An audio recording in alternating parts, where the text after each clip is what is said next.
Sua noite com muita informação. Movimento Marcelo Araújo na Jornal. Agora 10h10. Literatura em movimento. Olha, nós vamos falar agora sobre um livro, Espiritismo Desmistificado, uma história para além da crença.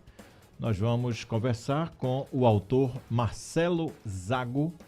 Marcelo Zago, acredito que está no Rio Grande do Sul, né? Vai conversar com a gente. Olha o xará Marcelo. Boa noite, Marcelo. Boa noite, Marcelo. Tudo bom? Tudo tranquilo. Muito bem-vindo. Obrigado pelo convite. Muito bem-vindo ao programa. Marcelo é advogado empresarial há quase 3 décadas, é CEO da Zago Advocacia Empresarial e coordena equipes em diversas áreas do direito, é palestrante e voluntário desde o final da década de 80 em diversas instituições como Sociedade Bezerra de Menezes, em que é conselheiro, e o Hospital Espírita de Porto Alegre, entre outras. Você está em Porto Alegre agora, Marcelo? Estou em Porto Alegre, Marcelo. Porto Rio Grande Alegre. do Sul. Aham. Muito legal. E ele faz uma incursão, acredito que é um romance, né? Sim, é um livro que conta uma história de um jovem baseada em fatos reais, em que ele vai em busca de valores diferentes do nosso mundo. E, nesse sentido, nós aproveitamos essa oportunidade para inserir nesse contexto os princípios da doutrina espírita, a fim de que as pessoas que estão em busca da espiritualidade, estão em busca da paz de Jesus, possam se identificar com essa obra e ter uma leitura bastante aprazível. Eu queria começar, você falou da doutrina espírita. A doutrina espírita ela tem considerado um tripé, né, na área do conhecimento: religião, filosofia, ciência. O Marcelo Zago, das três, ele se identifica com mais propriedade, com mais identidade. De qual das três você se aproxima mais ou lhe aproximou lá no início, quando você conheceu a doutrina, Marcelo? Eu, da minha parte, eu sempre fui pelo lado do coração. E o coração, ele vai mais pelo lado religioso, né? E quando começa a aguçar um pouco a gente, o pensamento, aí nós entramos propriamente na filosofia. Boa. Mas é na razão, na lógica, na concatenação das ideias e na descoberta de coisas mais palpáveis que a gente acaba atingindo a ciência. Então, esse tripé que foi referido por Allan Kardec, o codificador da obra, no século XIX na França, ele foi inspirado pelos espíritos, né? E segundo a doutrina espírita, houve uma coordenação pessoal de Jesus. Quando a gente fala de Jesus, a gente sabe que existem muitos conhecimentos religiosos que trazem para si esse nome, como se ele fosse uma propriedade de alguma religião. Sim. Mas, para nós espíritas, nosso Senhor, ele é um ser cósmico. Ele é o administrador da Terra. E ele não fica circunscrito a nenhuma forma de pensamento humano. Embora todas as formas de pensamento acabam espelhando suas ideias e satisfazendo a necessidade das pessoas que se identificam com determinados segmentos religiosos. O Kardec, desde o início, já foi chamado a atenção, porque a doutrina espírita ela não é uma doutrina dos homens, ela é uma doutrina ditada. Ela veio gratuitamente, apenas com a participação da mediunidade dos homens. Então, Kardec ele foi aquele que organizou. Foi um espírito monumental de alta envergadura, muita luminosidade, inclusive o Chico Xavier, um século depois, acaba em suas obras transparecendo isso, né? Os espíritos que acompanharam o Chico Xavier disseram que Allan Kardec foi um apóstolo de Jesus, direto de Jesus, que veio com essa missão de codificar a doutrina. E codificar foi, basicamente, organizar um movimento muito forte que ocorreu no século XIX, com o epicentro na França, mas difundido em todo o mundo, praticamente, Estados Unidos, na Inglaterra, e nos países ali da Europa também. E ele colocou isso primeiramente num livro de perguntas e respostas chamado Livro dos Espíritos, né? E ele, desde o início, como havia referido, ele já foi advertido de que não é fora da religião que não há salvação, é fora da caridade. Então o sujeito pode nem ter religião. Existe, aliás, pessoas que são comerciantes, ambulantes, são pessoas extremamente boas, trabalhadoras, honestas, o verdadeiro brasileiro, por assim dizer, num país com tantas injustiças, com uma política tão suja, com iniquidades tremendas. O nosso país, o nosso povo não se revolta.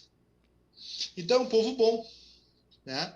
Um povo bom, um povo que, quando tem uma calamidade, ele é solidário, ele é um povo que estende a mão. Então esse é o verdadeiro cristão.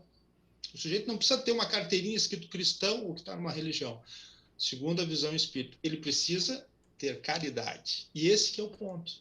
Então, para o espiritismo, nós citamos espíritos de altíssima envergadura que nasceram com missões especiais nos mais diferentes meios de conhecimento. O Gandhi nasceu na Índia. Sim. A Madre Teresa, na Albânia. Luther King, nos Estados Unidos. Chico Xavier, Brasil. Francisco, na Itália. E por aí temos inúmeros espíritos, cada um num segmento, todos eles verdadeiros cristãos. Marcelo, nesse livro, nesse romance, você falou que foi baseado em fatos reais, mas como você compõe? Você mantém os nomes originais ou você faz uma adaptação? Conta pra gente a montagem desde o início desse romance, Marcelo. Sim, o livro se chama O Jovem e a Praia.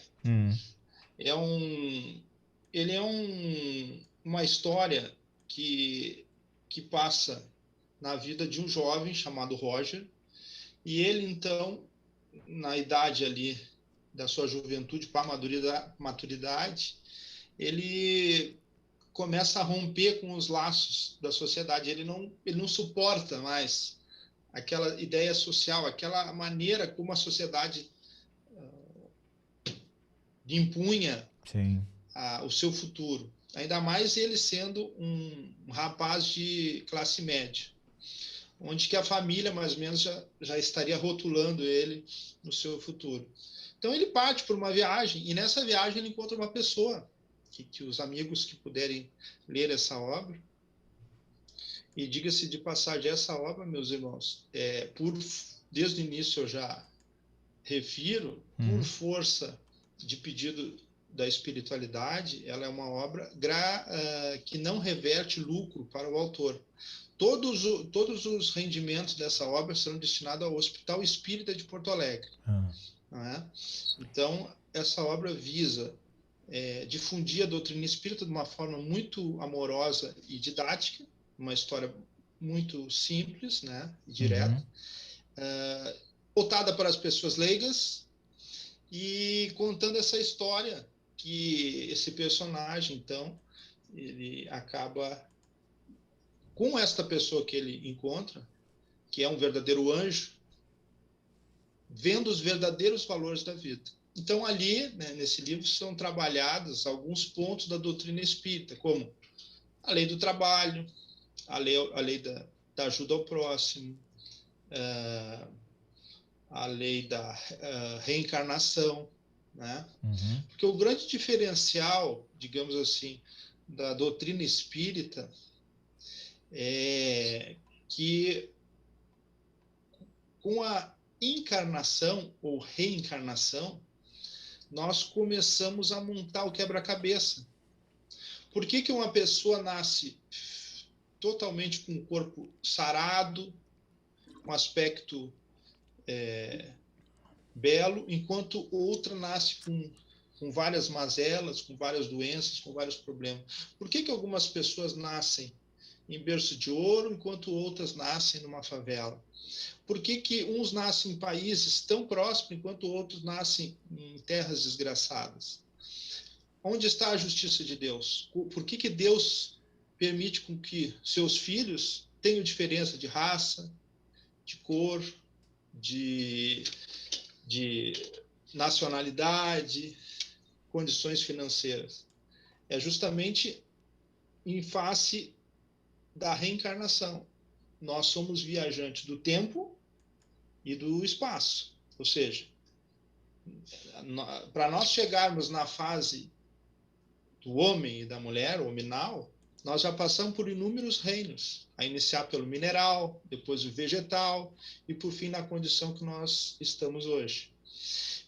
Já passamos, inclusive, pela fase do mundo animal primitivo, né? Fomos ali, aqueles animais que vivem hoje nas matas, ou os animais domesticados, e estamos sendo preparados pelo cosmos para alçarmos a espiritualidade, onde não precisaremos mais um corpo, depois de sucessivas vidas. Então, esse que é o planejamento do cosmos, né? Essa que é a visão espírita.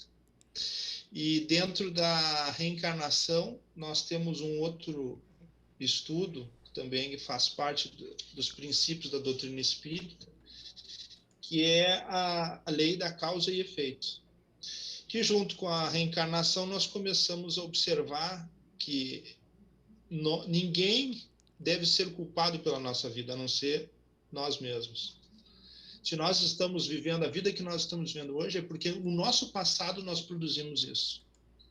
Ninguém chega a ser médico, advogado, engenheiro sem ter estudado, sem ter batalhado muito, sem ter, né? Ninguém consegue uma casa, a não ser se herdou, etc. E tal. Mas mesmo assim, nessa condição, em outra vida nós encontramos a causa de hoje nós temos na residência, a nossa casa, a nossa família. De maneira que nós estamos no lugar certo, na hora certa, fazendo a coisa certa. E se nós quisermos melhorar, nós temos que começar hoje, o agora. Muito legal. Então, essa que é a proposta do livro, né, que tenta desenvolver esses aspectos de uma maneira bastante suave, uma leitura bem acessível para as pessoas. Zago, ele já foi lançado? Já foi lançado pela editora AGE, e os amigos que quiserem adquirir pode entrar no Google, clicar o Jovem e a Praia na busca ali, e ali terá o link da AGE que a pessoa pode adquirir por ali mesmo. O Jovem e a Praia. Geralmente as obras espíritas, quando elas são ditadas, né, a psicografia, né, há uma preocupação logo do autor da espiritualidade de fazer isso que você está fazendo, né, de todos os recursos serem dirigidos para uma obra assistencial. No seu caso também, essa obra é mediúnica ou é de sua autoria mesmo, Marcelo? Esta obra, ela é intuitivamente mediúnica, porque eu fui assessorado pelos amigos espirituais que, após o término do livro, se manifestaram. Sim. E disseram que estavam acompanhando, né, esse livro, essa obra. Mas, independentemente disso, o conteúdo dele é um conteúdo que ele é dos espíritos, da doutrina espírita. Sim. E eu sempre fui um crítico muito grande dos colegas espíritas que eles acabam se desvirtuando e cobrando por qualquer... A gente sabe que um livro tem um custo. Sim, não é? sim. Mas, tirando esse custo depois, não é justo a pessoa viver disso, porque se as pessoas tiverem uma atenção mais detida, verão que os grandes espíritos, os espíritos muito adiantados que nasceram, Sim. eles sempre viveram na simplicidade. Uhum. E isso é uma razão muito simples. Eles fizeram isso porque, no fundo do espírito deles, eles viam o próximo como a si mesmo. Então, se nós estamos fazendo uma obra social, uma obra de caridade, e vamos buscar qualquer espécie de lucro, nós estamos sendo hipócritas. E nós estamos fazendo uma coisa, né, e falando outra. Então, como o conteúdo da doutrina espírita foi um conteúdo que a gente recebe gratuitamente pelos espíritos na leitura das obras, o trabalho de Allan Kardec foi gratuito, o trabalho de Chico foi gratuito. Como é que nós vamos ter alguma espécie de rendimento nesse sentido? Não nos seria lícito. Né? Nós vemos hoje o Divaldo Pereira Franco, o trabalho social que ele faz de pura doação, de puro amor. Uhum. Então, é nesse sentido que nós não fizemos mais que a nossa obrigação. Não é? Entendo. Agora, se porventura ainda algum espírito diretamente vier e se manifestar ditando a obra, bom, aí mais ainda o livro não nos pertence, né? Uhum.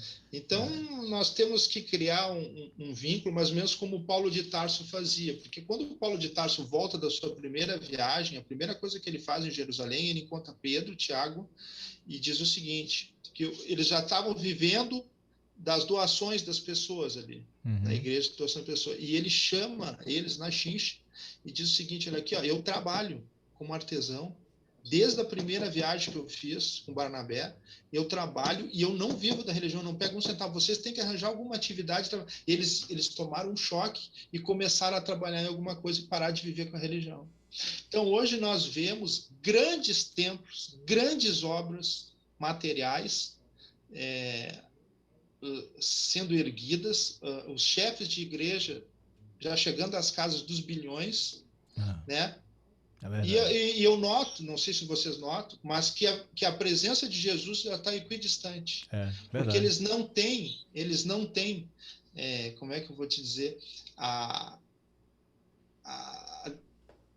cara de colocar Jesus, aquela figura modesta, humilde, simples, para aquela suntuosidade, para aquela toda abundância material, toda aquela riqueza. Enquanto o nosso povo brasileiro sofre, eles cada vez aumentam, só pensam em dinheiro, em doação, eles só olham o lado material e não olham o lado espiritual. E o espiritismo vem demonstrar isso aí, que nós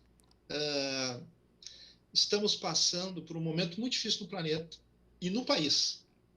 Sim. Mas o nosso reino não é deste mundo. E a nossa felicidade, ninguém, nenhum país, nenhuma religião, nenhuma autoridade, ninguém é dono da nossa felicidade. Muita gente hoje, vivendo de uma maneira modesta, está tendo tranquilidade de coração. Na sua simplicidade, está vivendo uma vida com amor, com fraternidade. Então, é nesse sentido que é o exemplo do nascimento do Cristo. Ele que não precisava passar por aquilo, passou por um calvário sofrendo, sendo humilhado, abandonado, sozinho, foi até o final sozinho. Para demonstrar o quê? Como diria Paulo, a lição da cruz de Jesus é loucura aos olhos dos homens. Por quê? Porque ninguém entende. Ninguém consegue compreender. Como um chefe dessas igrejas dizendo, eu não falo muito de Jesus porque a história de Jesus é um fracasso. Ele morreu. Pois é. Então, imagina, o sujeito não tem espiritualidade alguma, só usa o lado material. E a lição de Jesus é espiritual. Ele foi salvo. A ressurreição dele é a prova de que a vida existe independente do corpo. E nós espíritas trabalhamos muito bem isso. O corpo é apenas uma veste temporária. Quando nós deixaremos o corpo, a nossa vida continua. Só que aí nós vamos ver o nosso patrimônio espiritual. Quem nós fomos, quantas dores nós ajudamos a consolar, se nós fomos fraternos, se a nossa vibração, nosso pensamento foi bom o dia todo, durante a nossa vida, se nós lesamos pessoas, e aí é que nós vamos olhar o verdadeiro espelho, o espelho da vida. Verdade. Porque não vai ter mais, nós não vamos ter mais um corpo para nos esconder. Para botar uma gravata, para botar um perfume, um vestido, um carrão, não vai ter mais isso, porque ali seremos nós, com o nosso espelho, com a nossa alma, com o nosso espírito. Marcelo Zago, muito legal, muito obrigado de coração, sucesso na sua carreira, tanto material, prosperidades espirituais, né? Que esse livro seja, além de bem divulgado, que as pessoas possam ter acesso à tua mensagem, a mensagem da espiritualidade. Paz e luz, grande abraço, Marcelão. Muito obrigado, meu irmão, fica com Deus, muita luz para todo mundo aí, muita alegria, fique em paz. Maravilha, até a próxima. Marcelo Zago com a gente aqui no programa Movimento Cultural, lançando o livro O Jovem e a Praia.